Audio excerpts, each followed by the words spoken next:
Folk Tales. The Giant Tree. Once upon a time, long ago and far away, there lived a king who had a beautiful daughter. The king had a wonderful garden full of flowers and with a giant tree in the middle. One day, the princess was strolling in the garden when a wind blew so strongly that it nearly blew the giant tree to the ground. But instead, it whisked the princess up and sat her right on top of the tree. The king let it be known that he would give his daughter and half of his kingdom to the brave man who brought his daughter back. Young men, brave and tall, came one after the other, but none of them could climb the tree. One broke his arm, one his leg, and the other his neck. The king had a young swineherd called John. The swineherd was in the forest one day with his pigs when one of them came up to him and said, "John, you should rescue the princess." "What foolish talk, little pig." "It's not foolish at all. Just go to the king and tell him." So young John went to see the king that same evening. "What's the matter, my boy?" "Your Majesty, I will climb the giant tree and rescue your daughter if you will allow." "I will allow you, John, but if you fall to your death, or else I will have you executed for insolence." "Your Royal Highness, please have a mighty buffalo killed and have 7 pairs of boots and 7 coats made from its thick hide, and I shall return when they are all worn through." John climbed up the tree with an axe, and he climbed as quickly as a cat. He climbed and climbed until he reached the longest branch, and then he crawled as he could no longer walk. When he reached the end of the branch, he jumped on one of the giant leaves, and it launched him up through the clouds like a sprightly frog. The world above was much the same as the one below. He was exploring this new place when he heard the princess asking him, "What are you doing here, John?" "I'm looking for you, princess." "Oh, John, you should know that my husband is a dragon with 3 fierce heads. When he finds out that you have come to take me home, he will kill you at once." Then she took young John into the palace. "John, I shall hide you here so that he will not find you when he comes home. Then I shall present you to him properly." The dragon soon returned home, and he opened the door with his mighty battle axe, and it flew open. "I smell a stranger here. Who was in my home?" "Don't be angry, husband dear. My swineherd climbed up from the earth below to serve me here." "Well, we shall see whether we can use you or not. Take a seat and eat with me." John ate and drank, and so did the dragon. After their meal, the dragon took John to the stables, where he showed him the horses and explained his chores. A young horse lay in the corner in a miserable state. It was thin and very weak, while all the other horses were incredibly fat.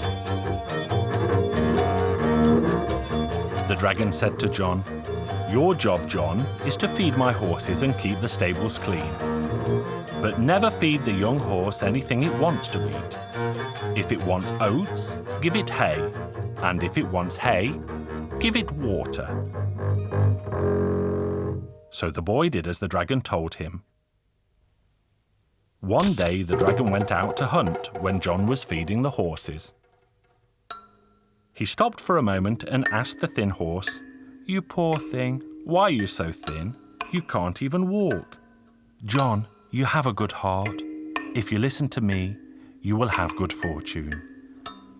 I know why you came, Tomorrow is Sunday. Go to the princess and tell her to find out from the dragon where he holds his strength, and then let me know." And that's what he did. The next day, the princess said to the dragon, "Darling dragon, don't go hunting today. I feel so lonely without you." And she began to caress the dragon.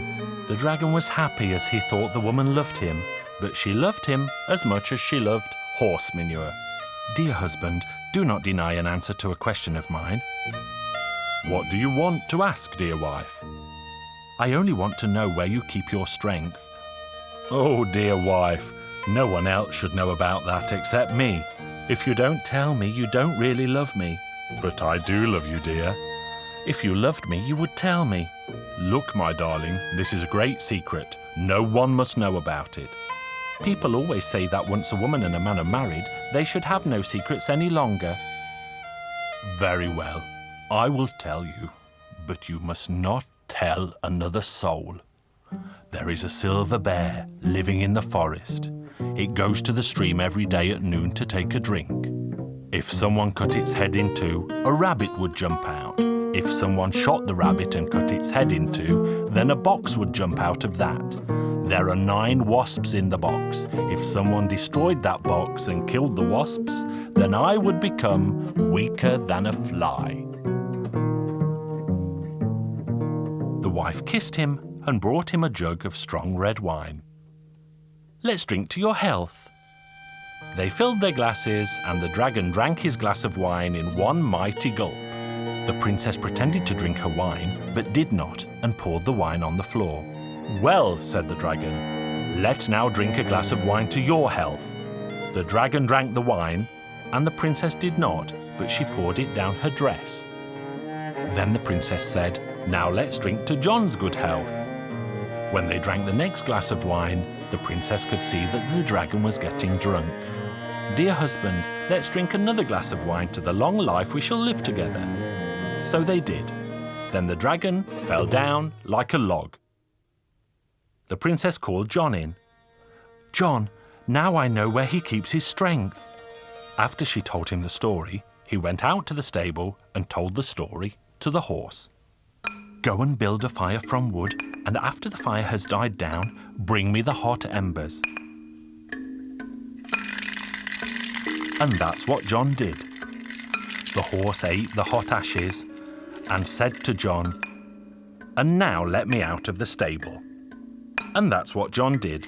The horse ate the hot embers, and then it transformed into a stallion with a golden mane and 5 legs. "John, run down into the cellar. There you will find a golden saddle and a suit made of golden thread. Put the suit on, and then take the saddle and put it on my back.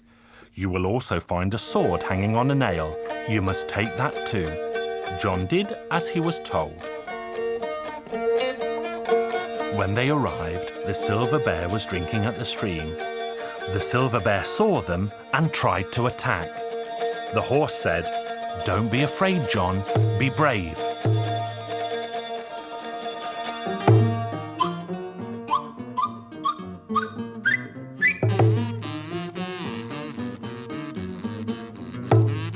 When the dragon's strength was finally crushed, the horse said, "Now let's go home.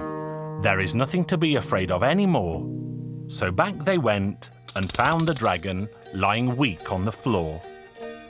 "Now both get on my back, because I will take you home."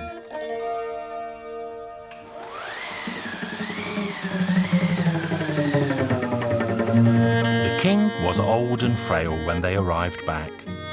John approached him and said, "Your Majesty, I have brought your daughter home." "Here I am, father dear." The princess embraced the king, and they both shed tears of joy. Even brave young John was seen to cry. "John, you will be the king from now on. I give you my daughter, I give you my kingdom, I give you everything I possess." John married the pretty princess, and they both lived happily ever after.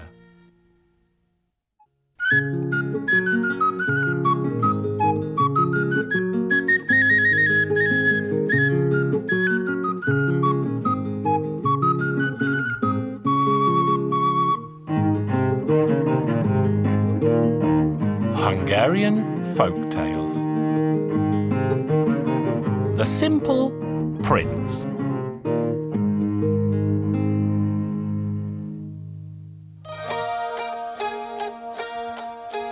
Once upon a time there was a farmer, and the farmer had 3 sons. One of his sons was very simple, and he was the youngest. One day the farmer went into the farmyard and saw that someone had scattered the straw all over the place. So he busied himself and tidied everything up. Then the farmer told his sons, "This can't go on. Someone has to keep the straw in order." On the first night, the eldest son went out to the yard to watch the straw.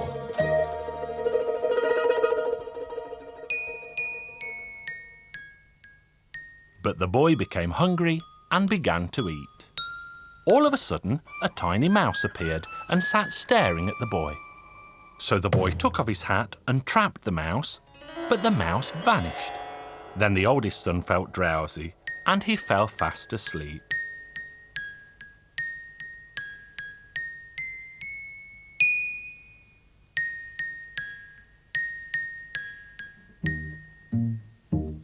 And when he woke the following day, he saw that the straw had been thrown around the yard again.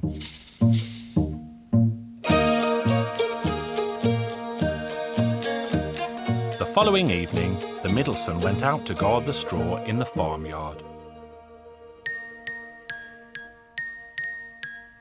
He was eating his supper when the mouse appeared. He also tried to catch the mouse with his hat, but the mouse vanished. So the boy went to sleep.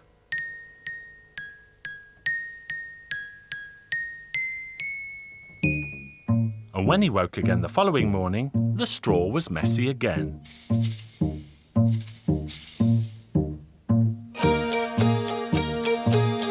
On the third day, it was the youngest son who went to the yard. His elder brothers teased him and insisted that he was too stupid to guard the straw. But young John still went out and sat in the yard. The little mouse appeared and stared at the boy. Then young John saw the mouse and gave it a bite to eat. The little mouse said to him, "Young John, if you are clever and do as I say, the straw will be neat and tidy by morning. A horse comes into the farmyard at night and it kicks the straw around.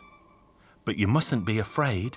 I will give you a bridle and you must throw it around the horse's neck and sit up on its back." So young John did as the mouse had said. When the horse appeared that night, he threw the bridle around its neck and sat high up on its back. The horse tried to run into the straw, but young John held it tight. The horse soon realised that young John was too strong for it and it would never get into the straw. And then all of a sudden, the horse began to speak. "As you were so brave, I shall give you 3 whistles. If you blow one of them, a horse will appear in the blink of an eye with a uniform for you to wear." Then the horse gave him a copper whistle, a silver whistle, and a golden whistle. When he returned home, young John said to his father, "I kept the straw safe, it's still neat and tidy." So then the father addressed his other 2 sons. "You see, you said he was the simplest of you all, and yet he was the only one who managed to guard the straw." The king's beautiful daughter had made up her mind to marry, and she set the following challenge. In front of the castle stood a mighty glass mountain, and on top of that a solitary pine. And on the highest branch there was a slipper that perfectly fit the princess's foot. And the young princess announced that she would marry the man who could bring the slipper back to her. Brave young men from all 4 corners of the land came to try their hand, and young John's brothers went up to the palace to see who would get the slipper. John wanted to join them too, but they refused to take him. Then John had an idea. "You go, my brothers, I shall be there anyway." Then young John blew the copper whistle and a copper horse appeared with a gleaming copper uniform. John put the clothes on, climbed up on the horse and rode towards the glass mountain. When the princess saw him, she sighed and said, "I wish it were him who could pick up my slipper," but he only rode halfway up and back down again. When his brothers got home, they told him what they had seen. "I saw it too, from the top of the wall." His brothers were angry with him and they knocked the wall down to stop him spying on them. The competition continued the following day and his brothers attended again. This time John blew his silver whistle. This time a silver horse appeared with a sparkling silver suit, and when he rode up in front of the palace, the princess was even keener for him to win. But young John only managed to ride halfway up and down again. At home, his brothers told him what they had seen. John said, "I saw it too, from the barn roof." And his jealous brothers burned the old barn down. On the third day, his brothers went again to see the competition. Now John blew the golden whistle, and a golden horse appeared with a glistening golden uniform. The young princess saw him at once. "This is the last day," said the princess. "I hope he will bring my slipper back." John rode all the way up to the top. He picked up the slipper and disappeared over the other side of the mountain, taking the golden slipper with him. The princess was sad because she had no idea where the handsome hussar had gone. Young John returned home. Then his brothers arrived back and told of what they had seen. They said they had seen a brave hussar, better still than the two before, who had ridden up to the top of the glass mountain, picked up the golden slipper and vanished down the other side. And they said the princess looked sad. Then young John said, "I saw everything too from the corner of the house." His brothers were so furious that they knocked the old house down. The king issued a decree that the young man possessing the golden slipper should present himself at the palace at once. But nobody came. Then they began to search the homes of the local people, and they also searched young John's house. "Is there anyone else living here?" they asked the two brothers. "There is another boy, but he is no more than a simple fool." "That is no matter," they said. "We want to see him too." Young John had a little bag that he always carried wherever he went. They searched the bag and found the golden slipper. His brothers were stunned by the sight and they had no idea how he had come to have the princess's slipper. Then they were ordered to take young John to the palace where he was to marry the pretty princess. The king's men asked John where was the suit he was wearing when he picked up the slipper. Then young John blew all three whistles and all three horses appeared with all three suits. Then young John put on the golden uniform and gave the other two to his brothers. Then he presented the slipper to the princess and the wedding festivities began. The wedding party was so very jolly that I think they may still be making merry to this very day.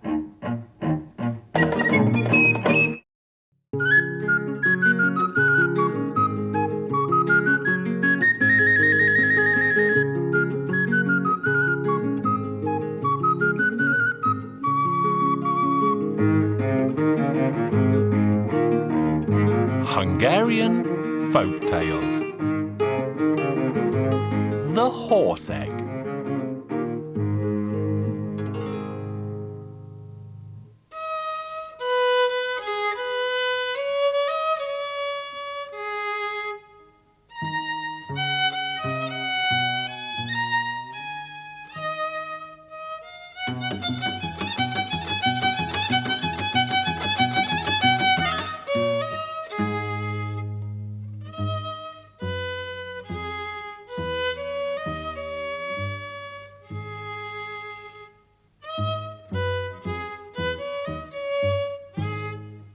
There once lived a peasant who found a giant pumpkin in the meadow.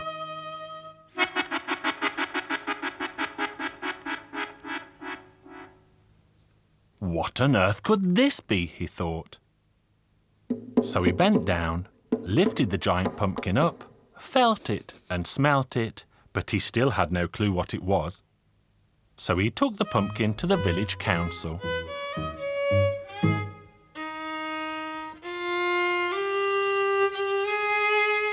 The The councillors were in the middle of an important meeting when the farmer walked in and plonked the giant pumpkin on the table. And this surprised them all. I have lived a very long life, but I have never seen anything like that before. I have experienced a lot in my life, but I have never come across anything like that before. And I'm not a young man either, but I really couldn't tell you what on earth that is. Then the village mayor added wisely, "Gentlemen, this peculiar object, judging by its shape, cannot be anything else but an egg."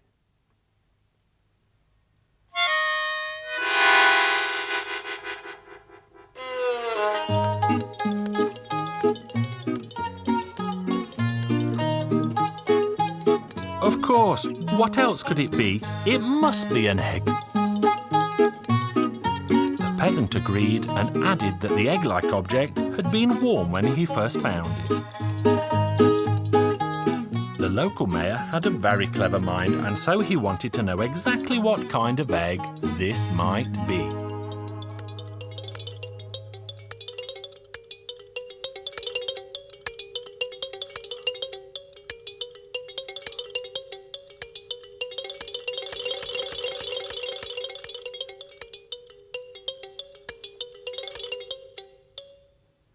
The old village leaders thought it could possibly be a terrible green dragon's egg.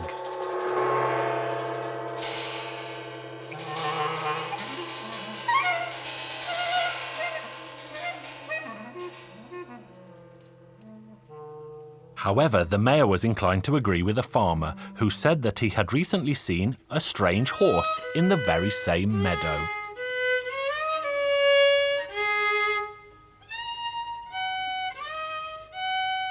The village leaders liked the sound of this and said, "It must be so. Nothing other than a horse could have laid such a giant egg." "Good. So tell me, my friends, what should we do next?" "Why, you must catch it, of course." "Yes, but what animal could do it?" "All horses don't lay eggs, so they could never hatch it."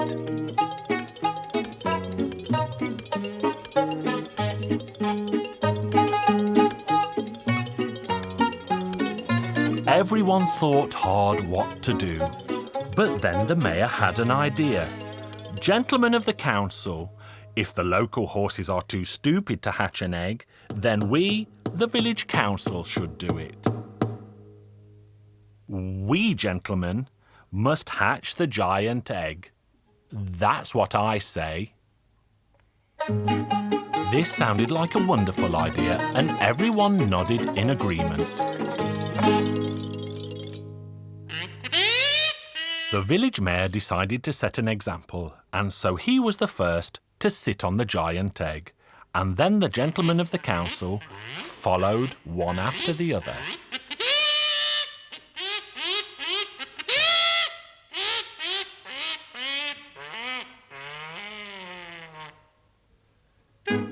And they would all be still sitting on it today if the people in the next village had not spread the rumour that it had gone bad under their bottoms.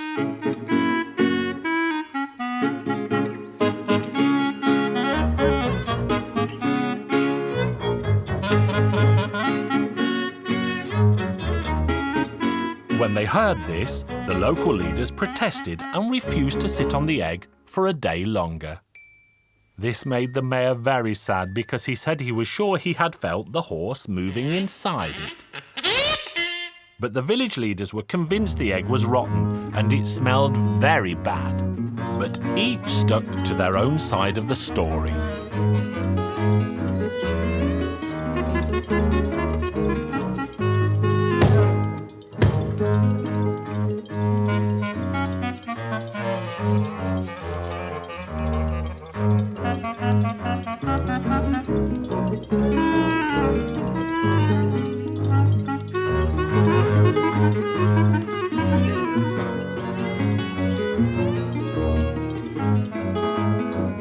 In the end, the council voted and decided to take the egg to the top of a hill and roll it down onto the people of the village below who had teased them so.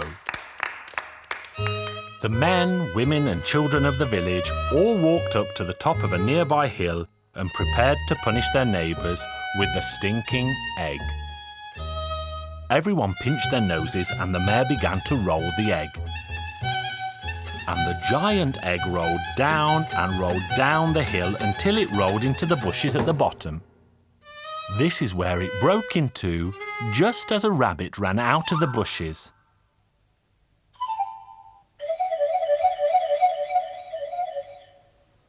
And all the villagers cried out, "There goes the horse! Come on, let's catch it!"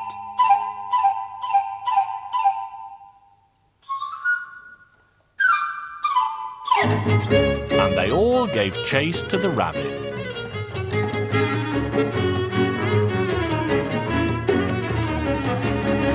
Only the mayor stayed standing on top of the hill and muttered sadly to himself, "I told them that something was moving inside. We should have had the patience to sit on the egg for another day, and it would have grown into a fine, strong horse."